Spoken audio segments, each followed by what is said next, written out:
Hey guys, I'm Harry with Atlantis Games and Comics, bringing to you what is hopefully the first part in a multi-part series about some Magic the Gathering deck techs. Today I'll be going over a deck tech for one of my favorite decks in one of my favorite formats, which is currently Pioneer, which is a Wizard's answer to the aging Modern format. It's somewhere in between. Basically, cards from Return to Ravnica forward are legal in that format. The deck I'll be covering today is called Izzet Prowess, sometimes called Izzet Wizards, or it's often registered as Burn-In Prowess. And we'll be going over several parts and aspects of the deck, going over like how to mulligan with it, general play patterns, and like the core pieces of the deck and what you can and can't swap out.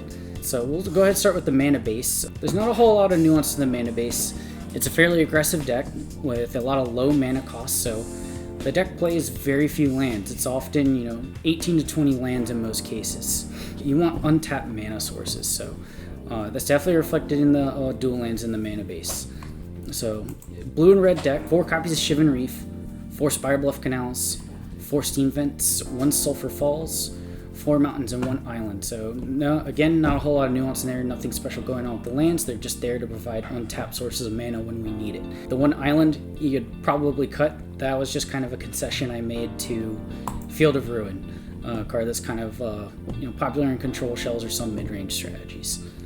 But the most important part of the deck are probably the creature package. And the namesake of the deck comes from all the little creatures with prowess on the abilities. The great thing about prowess is it lets all these smaller creatures punch above their weight class, and it's a way for the deck to convert a bunch of the cantrips and other spells into additional damage. If you're unfamiliar with prowess, it's just a triggered ability that says whenever you cast a non-creature spell, the creature pumps by +1/+1 until the end of the turn.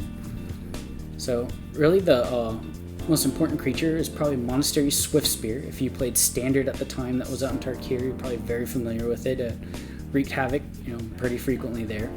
It's just a 1/2 with haste and prowess, pretty straightforward, but it represents quite a lot of damage over the course of a turn when you're burning through a bunch of little 1-drop spells. We have another 1-drop creature of prowess in Soulscar Mage. It has a little added utility at the cost of losing the haste, but it says if a source would deal non-combat damage to a creature your opponent controls, you put that many -1/-1 counters on it instead. So it's kind of a 1-2 punch with combat tricks. You already turn all of your spells into combat tricks with prowess anyways, and that turns your little shocks and other burn spells, heavier hitting spells over time. And then we have Storm Chaser Mage. It's a blue and a red for a flyer with haste, and it's a 1/3 with prowess as well. That 3 toughness is pretty important in a format where one of the best 1 mana removal spells is Shock. Anything that can dodge a 2 damage shock. Wild Slash is pretty important in this format. And then finally we have 2 copies of Dreadhorde Arcanist. It's a Trampler with 1/3. It says whenever it attacks, you may cast an instant or sorcery card with mana cost less than or equal to Dreadhorde Arcanist power from your graveyard without paying its mana cost, and it exiles instead of going back to your graveyard. The only creature in the list without prowess, but it gives you some recursion and extra prowess triggers as it can recast the same spell you have cast that turn. One of the other important aspects of those creatures is they have the wizard subtype, which will come up a little later. In any list that has a bunch of prowess creatures, you need a bunch of ways to trigger prowess. There are only 14 creatures in my iteration of the deck list. That varies anywhere from about 12 to 16 creatures, so it is a pretty low creature count, but you're only looking to have about 1, 2, maybe 3 out at a time. I've rarely had more than 3 on the board, but you need a bunch of things to trigger it. So one of the best ways to trigger prowess in this deck, and one of the ways that keeps your hand pretty full, is an enchantment called Curious Obsession. One of the best cards you could hope to see in your opening hand. It is a 1 mana enchantment for a blue, and the enchanted creature gets +1/+1, and whenever it deals combat damage to a player, you draw a card. And it says at the beginning of your end step, if you didn't attack with a creature this turn, you have to sacrifice it. But if that clause comes into play, chances are you're already losing. This is a deck that generally wants to be turning sideways every turn. It's inexpensive one, which you're looking for with a lot of your spells to help trigger prowess, is you want to cast a bunch of smaller spells that'll add up additional damage over time. And then 2, again, refills your hand. And then some of the best prowess enablers are going to be instants. We run 15 in this particular list. And you want to look for cards that either do efficient damage or replace themselves, often referred to as cantrips. So one of the best cantrips that we've gotten recently, added to Modern Standard and Pioneer with Ixalan, is Opt. It's had several reprints. For just 1 blue, you scry one and you draw a card. So otherwise not particularly impressive in a creature-based aggro list, but when it's causing a couple or more prowess triggers, it can represent, anywhere from like 1 to 3 damage in a turn. And then we run 3 copies of Shock. If there wasn't a strict upgrade to it, we'd probably run the full boat. But we also run 4 Wild Slash, which is a strict upgrade to Shock.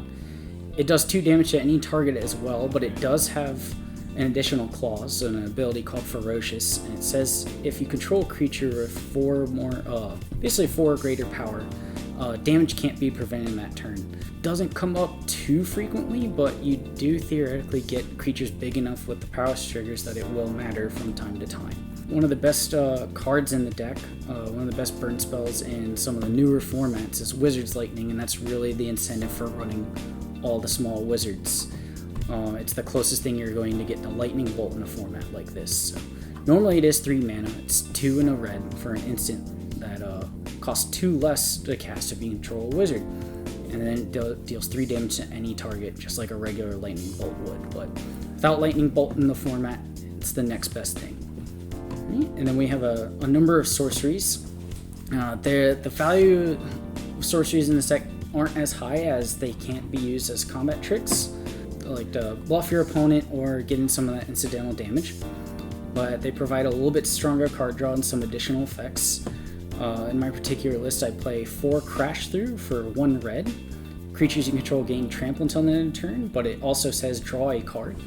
So the effect, incidentally good against decks that look to chump block with a lot of little 1/1 creatures, but you really care more about the card replacing itself. So again, with all those little prowess creatures, cantrips are just provide a lot of value. Like if you have 3 open mana and you happen to cast 3 cantrips, you buffed all of your creatures by 3 power and toughness without losing any real cards as they replace themselves. Some lists go as far as to play 4 more copies of Warlord's Fury. Similar thing, it gives first strike, but it also draws a card. And then we play 2 Light Up the Stage. I didn't go with the full 4 in this list. I haven't really seen more than 2 in most lists online because it is 3 to cast without triggering a Spectacle ability, and Spectacle is just a casting cost modifier that cares about dealing damage. So without a burn spell in hand, it is hard to cast it for its Spectacle cost before combat, but it is otherwise a great way to, and usually inexpensive way to, refill your hand. And in a similar vein, we have 1 copy of Treasure Cruise. Now, Treasure Cruise is a powerhouse card. That delve ability, dropping it often a pretty inexpensive mana cost. However, in this list, you're not necessarily churning through your deck as fast as you would like to be able to cast Treasure Cruise as early as you might like, and there are no real fetch lands to really supplement the delve cost on it. I like it as a one of, sometimes you see it, sometimes you don't, but in like the mid to late game, if you're unfortunate enough to get to that point with this kind of strategy, does a great job of refilling your hand. And finally, a lot of lists run 1 to 2 copies of the Royal Silence. I chose to go with 2. It's not as powerful as other Planeswalkers. It's not, a huge threat on the board. Like, let's say like a Liliana in most forms, like let's say Liliana of the Veil and other formats, standalone strong card like that. It does, however, provide a lot of utility for like what this deck is trying to do. The +1 with the loot effect is okay, but it's second +1 that gives your a creature of your choice +2/0 for strike and trample. Pretty good for closing out some games that are out of reach if your opponent happens to be good at throwing a lot of chump blockers in the way. That'll help get your smaller creatures through that as well. The ultimate's there. I don't expect the game to go on long enough for it to matter, but it will do some additional damage and refill your hand. And then for sideboard, I'm running 3 Abrade, really for like the Izzet and Soul matchups. You won't unfortunately be able to hit their Darksteel Citadels, it's indestructible, but both modes hit a lot of key cards in that deck and help against a lot of the hardened scale strategies as well, tend to be a little more artifact based than creature based. We run 3 dive downs, great against decks with a lot of spot removal, usually control or like Dimir mid-range. The inverter combo decks have a lot of very cheap spot removal with some incidental life gain that's pretty bad for our strategy. 3 fries. It's a great spell, it can't be countered, deals 5 damage to the target creature or planeswalker that's white or blue. Very good in the Azorius control matchups, deals with Teferis, not a lot they can do about it. Teferi pretty brutal against our strategy that wants to cast a lot of things at instant speed. Then we run 3 Spell Pierce. Some lists choose to main deck a number of these. For a 1-minute instant, you get to counter a non-creature spell unless that controller plays 2. So very good for throwing off their tempo or stopping spot removal, for a very low cost, and it will also happen to trigger Prowess. And then, like Fry, in the same vein as Fry, we have 3 Unchained Berserker in the sideboard against those blue-white control strategies as protection from white. Gets plus 2/0 as long as it's attacking. They can't block it if they're running the little defensive creatures like Nyx Fleece Rams, all the mono white things that are pretty strong against red decks. Teferis can't bounce it. Adds a lot of punch against those matchups. When playing the deck, mulligans are probably the hardest part for people unfamiliar with the deck to wrap their head around. You are running a very low mana count, like low land count mana base, and a very low creature count. And one of the issues of the deck is opening, the right mix of cards. Like, you're generally gonna struggle to open enough lands and enough creatures. You need a pretty ideal mix of creature, spell, and lands, which could be said about almost any deck, but with this deck is particularly important. The ideal hand would look something like 1 to 2 lands, preferably both colors, with 1 to 2 creatures, and then some source of card draw and maybe a source of damage. So if you open a hand that's little land light, like you could feasibly play with 1 land, assuming you have a strong creature and a source of card draw like a Curious Obsession or an Opt-in hand, would allow you to keep something a little sketchier than usual. But if you open a very mana flooded hand, say 4 more lands is probably something you'd consider throwing back again, unless it's including an early threat with a repeated source of card draw like Curious Obsession. Right. And more or less does it for the deck list.